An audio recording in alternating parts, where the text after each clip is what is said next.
Hey everyone, welcome back. I'm Michael and we're going to be getting right back into some more Reddit stories. If you enjoy the video, make sure to leave a like and subscribe. Now, without further ado, let's begin. This story was posted by a user named NormalAd in the AITAH subreddit. The post is titled, "I demanded that my husband and I go on video, consenting to an open relationship before allowing one. I've been debating whether to post this for a while, but since I don't feel comfortable discussing it with family or friends, I thought I'd come here anonymously. I am a 35-year-old woman and have been with my husband, who is also 35, since we were 15 in high school. We married when I was 25. After our first child was born, we have been each other's only partner for everything, and I thought we were good until my husband told me that we weren't. It all started when our first child, a 10-year-old daughter, was born and the dynamics of our relationship shifted. I admit it was a bit of a challenge, but I thought we were doing okay until I became pregnant a second time and we had our twin boys, now 6 months old. It was rough. Between child rearing, both working, taking care of the home, and struggling to save for a bigger place, I honestly started to wonder if we'd make it. We went to counseling, and once all the kids were in school, I felt like my husband and I were going to be okay.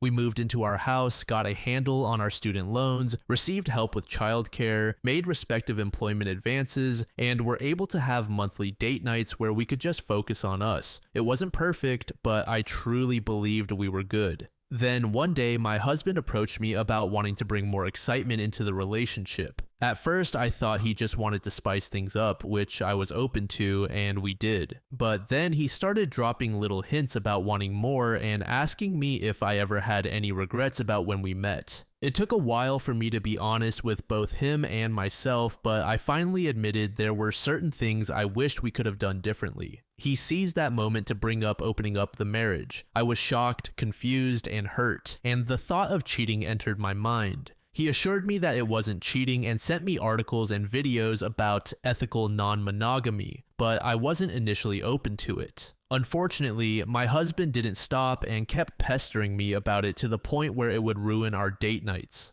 After a year, I relented just to get it over with, but insisted on some ground rules. One of them was that we both sit down together and record ourselves consenting to allowing the other to have a partner. When my husband asked why, I showed him a post about a woman who was in an open relationship with her husband. One day, while she was out with her boyfriend, a relative of the husband saw her, took pictures, and then confronted the wife in front of the entire family. They accused her of cheating and her husband just let her take the fall. I don't ever want to be in that position, but my husband dismissed it, saying that what happened to her won't happen to us and that no one else needs to be in our relationship, which I found laughably ironic. I told him no video confirmation of consent, then no open relationship. My husband thinks I'm being paranoid, unreasonable, selfish, unfair, and unwilling to compromise. Update. Some things have changed, and because I still get the occasional private message about this, I decided to give an update on my situation. It will probably be many months before I provide any new information if I update again at all. To get straight to the point, I decided to give my husband what he wanted and will be filing for divorce. For more details, please continue reading. After having yet another argument about opening up the marriage, my husband threw a fit, left the house, and did not return until the following day. It was late and I knew he had been drinking a few more beers than he usually does, so I was worried and kept trying to call and text him. He did not respond, but while I was walking around the house worried, I noticed a pinging sound around the time after I sent my husband messages. I eventually found the iPad that he used to use and was planning on giving to his sister's stepchild, and I realized it was still linked to his phone. Against my looming sense of guilt, I checked his iPad and discovered he had been messaging another woman from work for months. It was not just work-related or platonic stuff either. Many of the messages were really spicy and included occasional NSFW pictures. They did not show faces, but I know my husband's body, and the woman he was communicating with forgot about the mirror behind her, which showed a tattoo on the back of her shoulder. Even though she cut off her face, I knew who she was. According to the messages, they have not gone all the way, but they have done other things and made jokes and comments about me. To make it worse, he has also been messaging some of his friends and cousins about me, saying how disgusting he thinks my body has become since having our children. He complains about my breasts having tiny stretch marks and not being as firm as they used to be, and resents me for putting my desires of doing motherhood a certain way rather than considering the needs of my partner,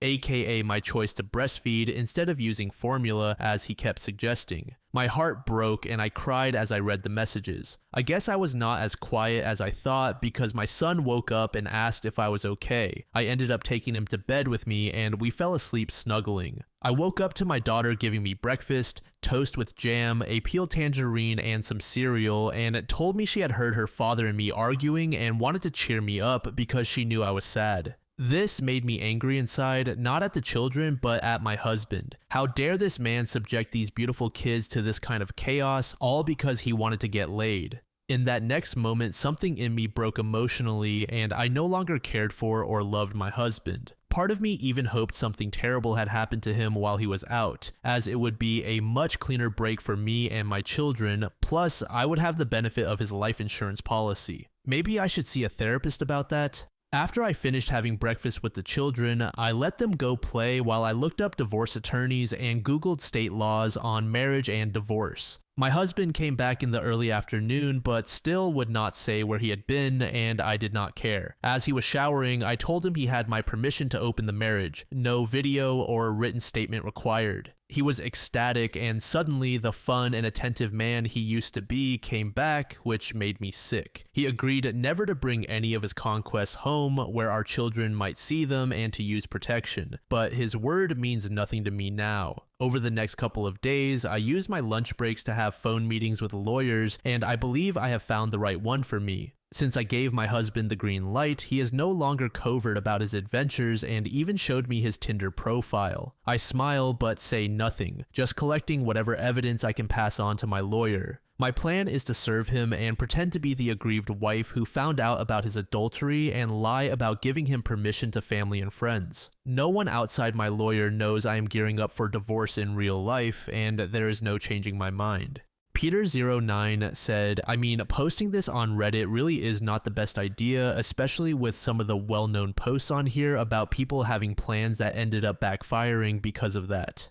To this comment, user Lavender Lilac Rose said, I remember a woman who went to Reddit and explained in great detail how her partner was cheating, then proceeded to share how she was going to expose him to their families. However, he saw the post because it blew up and was posted all over the internet. So he basically planned a way to weasel his way out of the big blowout OP was planning. It was pretty sad because the revenge she was planning sounded great, but she went into way too much detail online. Dr. Social Determinant said, honestly, I commend her, but I would not be able to put in this much effort. I would just leave. I am too old for this kind of game. To this user, Teruyal said, in my own experience, I have found that spite can be a great motivator. I can understand her reasoning on top of that. Now, when the divorce becomes public, she will be the blameless party. It is an elegant way of managing expectations if you are up to it. I do somewhat agree with you, however. As I get older, I have found myself to be less petty, mostly due to a lack of time and energy. I might go the extra mile for something like this, though.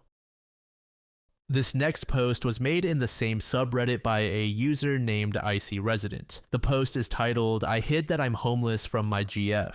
I am an 18-year-old male and I am dating my girlfriend who just turned 20. I have been in foster care since I was 13. I was lucky when I was younger and had some good homes, but the most recent one I was in was really bad. I have been homeless for 1 month now. It has been exhausting hiding it from my girlfriend. One of the jobs I work is at a local martial arts gym in my city. I sneak back in at night because I have keys for lockup. I am pretty sure the owner knows I am sleeping there because there are cameras. He has not said anything. Sometimes he leaves me food, so I'm doing okay for being homeless. I am saving up and trying to find another job so I can make money faster and find a place to live. I am staying out of trouble. I do not drink alcohol and I do not do drugs. My girlfriend lives in a university dorm with a roommate. She goes to a prestigious school that she worked really hard to get into. Tonight she said I have sad eyes and asked me if something was wrong. I wanted to break down and tell her everything. Instead, I said I was sleepy, hugged her, then made a joke, which distracted her and changed the topic. I know in a relationship you are supposed to be honest, but I guess I have pride or something. All these years growing up, there were so many times I felt like I had no dignity. So it is really hard for me to let go of this pride or whatever you want to call it. It is hard to explain. Besides, she cannot really help me. It would just be adding to her stress. Am I the asshole for thinking I can find a place, get settled in, basically fix this problem, and then tell her? I see these on TikTok all the time, and I know what I am asking is not the same as wedding drama or marriage drama, but I thought I would give it a shot with this being anonymous and all. Update. I just wanted to come back and share that I ended up confiding in my girlfriend about my homelessness. She was devastated for me, but ultimately I am really glad I pushed myself to tell her the truth. It was really eating at me, and it was a huge relief to no longer carry that around on top of everything else. We are still together. My girlfriend is keeping my homelessness a secret. One thing I have not shared with her is that I continue to struggle with feelings of shame and inadequacy about this situation. I know those are more my internal dialogue and not necessarily how others perceive me, given that they do not really know. I am trying really hard to keep my head up, maintain my self-worth, and convince myself that I am not trash. I also ended up telling the owner of the gym where I have been staying what I have been doing.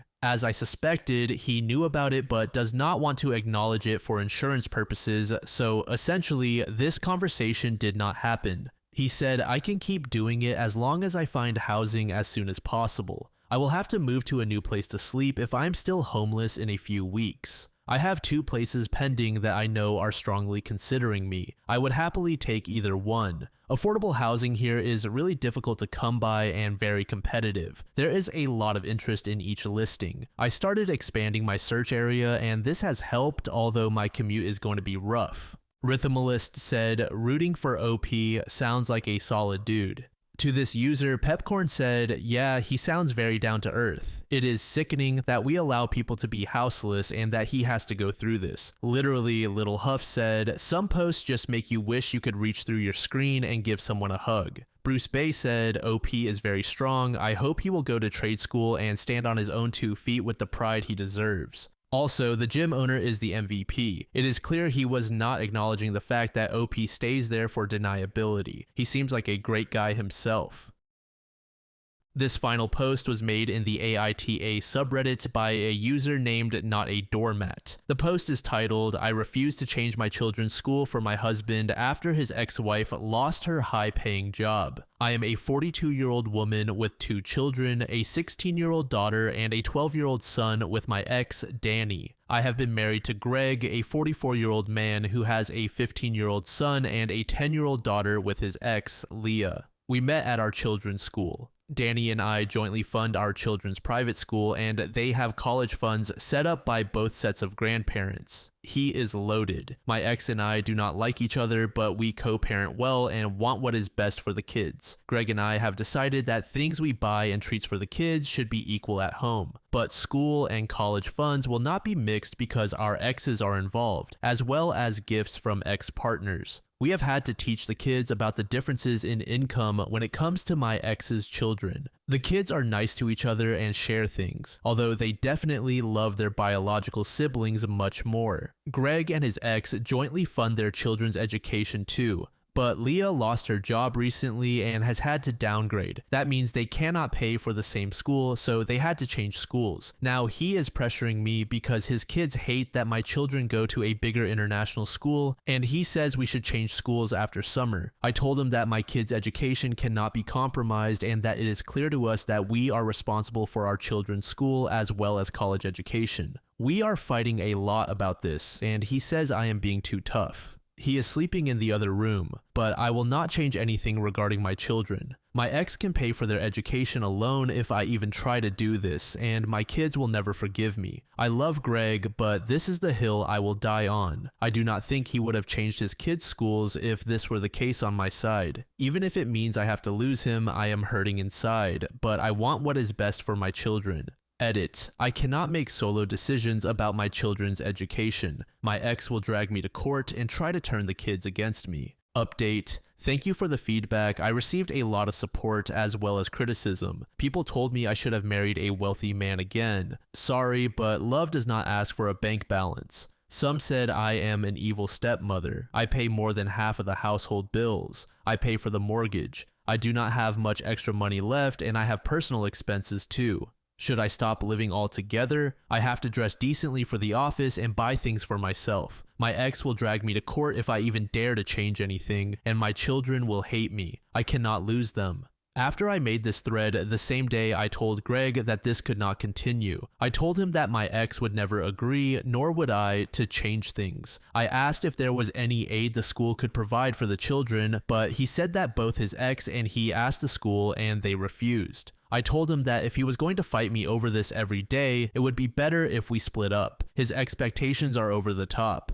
Tomorrow, Danny might gift expensive cars to our children. Does that mean we have to sell a kidney to give the same cars to the stepchildren? What if he transfers a business to our kids? Would he expect our children to give shares to the stepchildren? He apologized and said he does not want to leave me. He cried and we had a heart-to-heart conversation. The next day, we invited Leah and devised a plan. Leah is also in a lot of debt and is struggling financially. With all the salary changes and a few compromises, we can afford the fees for the elder stepchild. I will contribute some money as well. Greg's son, who is 15 and in 10th grade, will have his fees covered for 3 years. The 10-year-old stepdaughter will still need to go to a less expensive school for 3 years if Leah's and Greg's financial situations do not change, which might change in the future. When her brother graduates in 3 years, we will transfer her back to the better school. We spoke to the school again, and he will be transferring back in a few days. The child is happy, and even though the stepdaughter is a little sad, we cheered her up and will try to make it up to her in other ways. I know many advise divorce, but Greg is not a bad person. Yes, he reacted harshly, but he apologized to my children and me. This is the update for now. Thank you for every positive comment and suggestion. Take care. So many inappropriate men send me their private photos. Please show them to your mothers and sisters. Edit, I want to address people making assumptions that I am taking from my children. No, my post was about the education of our children and our agreement. If I were the only one paying the fees, I would still never accept Greg's ultimatum. I would have chosen divorce. So stop assuming. Nothing has been taken from my children. Someone in the very first comment said, I do the bare minimum for my children and my ex does all the heavy lifting. My ex earns millions. How could anyone expect me to compete? I pay for things within my capacity. I save for my children and fund many other activities. If that is considered the bare minimum, so be it. This forum is full of hypocrites. If I find a solution, I am suddenly a bad mother. If I do not, I am an evil stepmother. My contribution to my stepson's private school is very little and does not affect our budget or my children's needs. Greg also does many things for my children and has a good relationship with them, but my post was not about that. Final edit, keep complaining under my comments, I will not change a thing. We are all happy with this arrangement and my children are well cared for. The stepdaughter will be back in a top school after a few years. People with a negative mentality will find fault in everything. Stay mad, goodbye.